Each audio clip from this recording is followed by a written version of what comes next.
এই প্রথম এমন একটা স্টোরি রেকর্ড করতে যাইয়া নিজের অজান্তে চোখ দিয়ে পানি ঝইরা পড়ছে। পাশের এলাকায় ঘুরতে গিয়ে পুরাতন কিছু ঝামেলা নিয়ে কয়েকটা ছেলে আমাকে দুইটা চর মেরে আটকে রেখেছিল। আমি তখন আমার এক ভাইকে সব খুলে বললাম। তখন ভাই আমাকে বলল, তোর তো আর কোনো কাজ নাই, শুধু এখানে ঝামেলা সেখানে ঝামেলা, আমি এখন আসতে পারবো না। আমি নিচু কণ্ঠস্বরে ভাইকে বললাম, ভাই আমি কোনো ঝামেলা করিনি। একটু পর আমি এক আমার চাচাকে ফোন করলাম, বললাম চাচা এখানে একটু ঝামেলা হয়েছে, আপনি একটু মিটমাট করে আমাকে নিয়ে যান। চাচা ওই পাশ থেকে বলল, আমার এখন কাজ আছে, আমি যাইতে পারবো না। কিছু ভেবে না পেয়ে নিজের আপন মামাকে ফোন দিয়ে বললাম, মামা পাশের এলাকায় একটু আমাকে নিয়ে ঝামেলা হয়েছে, এখানে একটু আসতে পারবেন?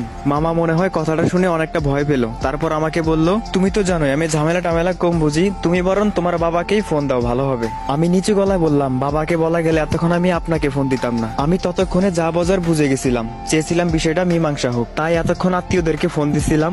আর দেখলাম তারা কি করলো। আর আমাকে যারা আটকিয়ে রেখেছে ওদের মধ্যে একটা ছেলে হেসে বলল, আজ তোরে এখান থেকে কেউ নিতে আসবে না, তোর আজ কি অবস্থা করবো বুঝে না একবার। আমি তাদের কথা শুনে মুচকি হেসে আমার কিছু পাগলা বন্ধুদের ফোন দিলাম। ওই পাশ থেকে ফোন ধরে বন্ধু হ্যালো বলতেই আমি হালকা গলায় বললাম, পাশের এলাকায় কিছু ছেলে আমাকে আটকিয়ে রেখেছে প্রায় 20 মিনিট ধরে, তুই কোথায়, তোরা কি একটু আসতে পারবি? আমি এই কথাগুলো বলতেই আমার বন্ধু আমার উপর অনেকটা রেগে গেল। আমারে বলল, তুই ঠিক আছিস কিনা বল, আমরা আসতেছি। আমি মুচকি হেসে ফোনটা রেখে দিলাম। তার ঠিক 20 মিনিট পর ওদের এলাকাতেই ওদের হসপিটালে পাঠানোর ব্যবস্থা করে দিলাম। এখন ওদের এলাকাতেই আমরা বন্ধুরা হাঁটতেছি। আমার বন্ধু আমার উপর রাগ করে বলতেছে, তোরে নাকি আটকায় রাখছে 20 মিনিট ধরে, আর তুই আমাকে ফোন দিতে এত লেট করলি কেন? আমি হালকা হেসে দিয়ে বললাম, পরে শুনিস। আসলে যাই হোক না কেন, জীবনে বন্ধুর সাথে কোনো সম্পর্কের তুলনা চলে না। আপনার সব রকম বিপদে বন্ধুই আপনার সাথে থাকবে। প্রচন্ড মন খারাপের সময় 2 মিনিট ফোন করে কথা বলার জন্য মানুষ না থাকলে তাহলে আপনি খুবই দুঃখী একজন মানুষ।